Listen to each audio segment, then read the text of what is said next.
Human history can be seen as the story of man's pursuit of excellence, his attempt to develop strength, intelligence, courage, fundamentals of excellence in any field. In every generation, the athlete has served to remind us that these qualities are simply the natural expressions of a fully coordinated mind and body. Many athletes today are investigating the Transcendental Meditation technique as a direct means of achieving that full integration of mind and body.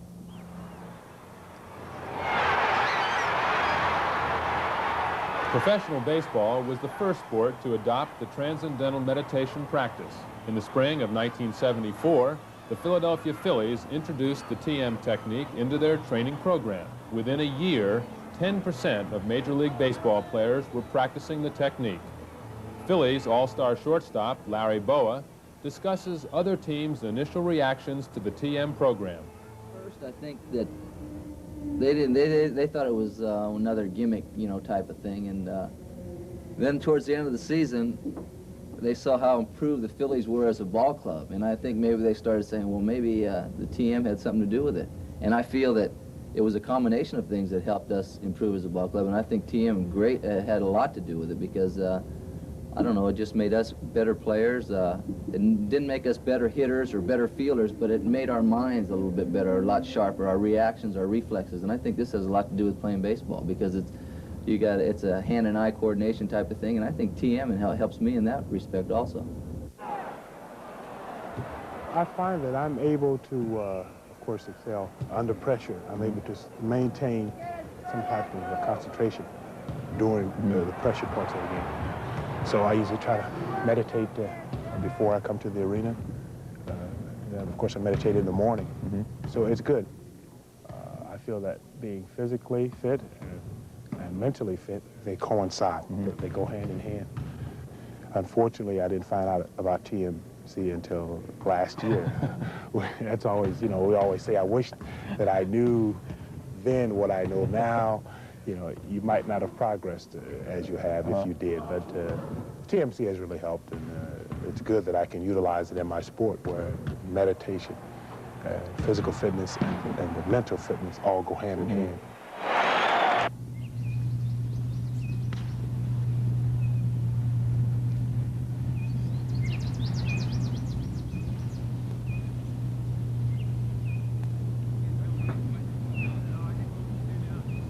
How can you compare your golf game since you started TM and before you started TM? Well, I think the biggest factor is the mental side of it. It's helped me because I used to have a little bit of a temper. I used to get upset, and it used to carry on, and it would hurt me for 2 or 3 holes. Now, I don't say that I don't get upset because I still do. But if I miss a shot, I may say a profane word, which I don't say too loud because I might be fined $100 for it. But I say it to my caddy or myself, or I might slam the club in the bag, and it's forgotten about like that. I try not to carry it on any farther, and I think Transcendental Meditation has helped me to a point where I don't carry it on anymore. And I think that's the biggest factor out here. We got 300 players out here that play an awful lot of golf. Everybody says, gee, they all look like they've got great golf swings. Well, they do. They got the capabilities of everybody winning $100,000 out here. But the idea is that there's 95% between the years. If you can keep yourself calm and keep yourself relaxed, and I think TM keeps me that way, then I feel like I've got an advantage, and I'm getting closer to that 95% between the years. Professional ice hockey is often thought of as being a sport of intense physical contact. Recognizing the need to integrate physical strength with greater alertness and mental clarity, 14% of National Hockey League players, including Buffalo's All-Star Rick Martin, Atlanta's Team USA captain Kurt Bennett, and the New York Islanders' Dennis and John Potvin, have begun the Transcendental Meditation practice.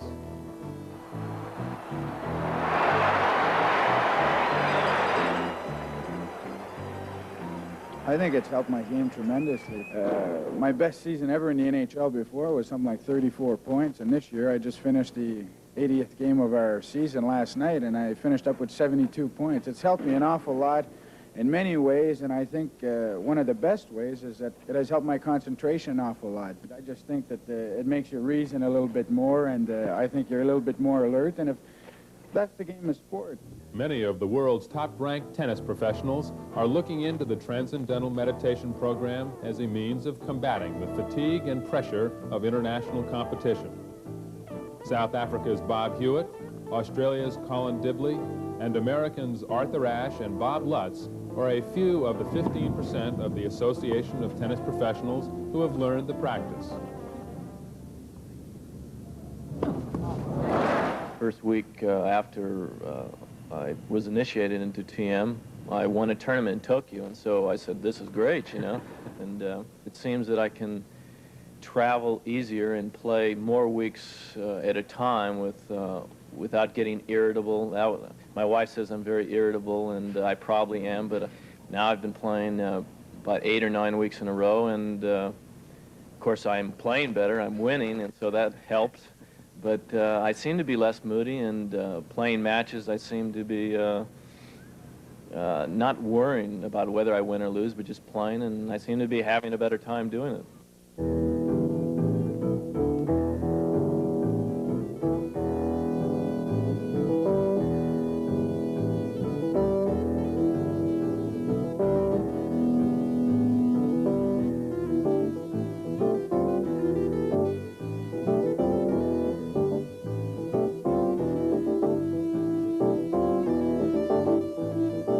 If you're tense and nervous and don't have your thoughts together, it's all related to the horse. I mean, he can feel everything. It really does bring everything together more. It's useful to anybody in any walk of life, especially sports, I think. I think it really helps athletes. In terms of being a defensive back, I think you have to be you have to have very good and quick reactions. And you also have to be aware of what's going on around you. And I think Transcendental Meditation has it's kind of enhanced my concentration. And it's enabled me to maybe get a clearer picture of, you know, a complex system. I feel that there are two things you get from being a meditator. You get the technique that you learn through meditating, and you get the results. And I think one of the results is the fact that you begin to understand yourself a little more. You begin to want to find out more about yourself, and you begin to be more aware of yourself. And in doing that, you become a little more aware of others, and you become a little more helpful to others, because now you have something to offer, and you know what it is. In response to subjective reports, medical researchers throughout the world have been conducting objective studies on the Transcendental Meditation program. Dr. Harold Bloomfield, director of the Center for Holistic Health, discusses the neurophysiological basis for athletic excellence. Also shows this in one other area that I would like to point to, because I think it's very noteworthy, and that's in regard to the brainwave research. A number of studies done by Bonke and Gluck and Levine in 3 different laboratories have shown clearly that as one practices the TM technique, there's more and more what we can call brainwave synchrony, brainwave coherence. That is to say, the brainwaves become more orderly. They become more orderly from the back to the front of the brain and between both hemispheres of the brain. And this is very significant because it seems to give us an indication of the subjective reports that you were referring to and how they come about. For example, the back of the brain is what's involved in perception. The front of the brain is what's involved in motor abilities. So with the increase in brainwave synchrony, increasing coherence between the back and front of the brain, we do find that meditators of all sorts, especially athletes, have an increase in perceptual motor coordination, because the brain apparently becomes more efficient due to this state of restful alertness. Also, there's an increase in brainwave synchrony between the 2 hemispheres. The dominant hemisphere is more specialized in analytic, rational abilities. The silent hemisphere is more specialized in intuitive, holistic abilities, but the combination of the 2, increasing synchrony, allows for greater creativity and dynamism, allows for greater performance out on the playing field or in any playing field of activity. And so it's very impressive when one reviews the physiological research. One gets, I think, a better understanding of the subjective reports. And I think This is very important in this day and age, that we now have the tools of science by which to verify the thousands of subjective reports that we're getting, and to show that indeed something very profound is going on. 10 seconds. 5, 4, 3, 2.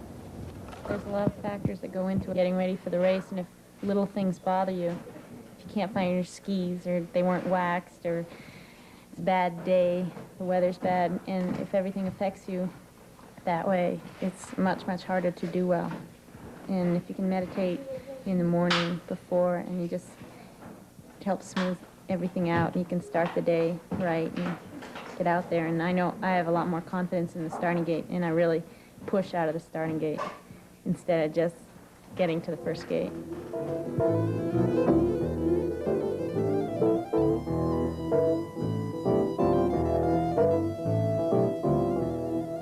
The Olympic Games provide a forum for all mankind to express and appreciate excellence in action.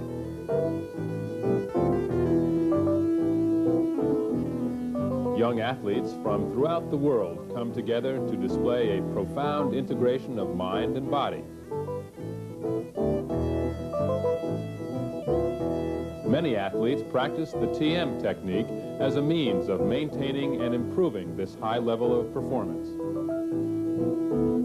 Olympic swim coach Frank Keefe discusses the role of the TM program in developing young athletes. Yeah, I think since I've been meditating, that I have become more aware of what kids are doing. I always felt as though I was totally aware before, but I find myself, in looking back, seeing different things that a certain swimmer would do and going and correcting it at that time, not putting it in my mind and saying, I'll do that later. Becoming more active and more working towards betterment of the kids, not just thinking about it 10% of the time and working 90% of the time. Now I'm doing it 100% of the time.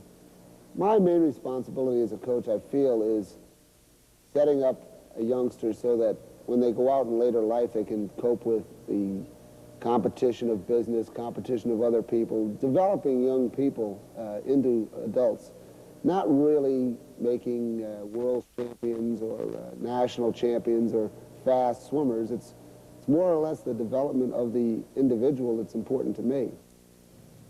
It's really very satisfactory to see that those experts in the body are now looking into the field of consciousness. Actually, consciousness is a field of all possibilities. All the athletes know that their mind has to be in deep coordination with the body for them to become a champion. Mind-body coordination is at the basis of championship in any field. And through the practice of Transcendental Meditation, the mind-body coordination improves very greatly.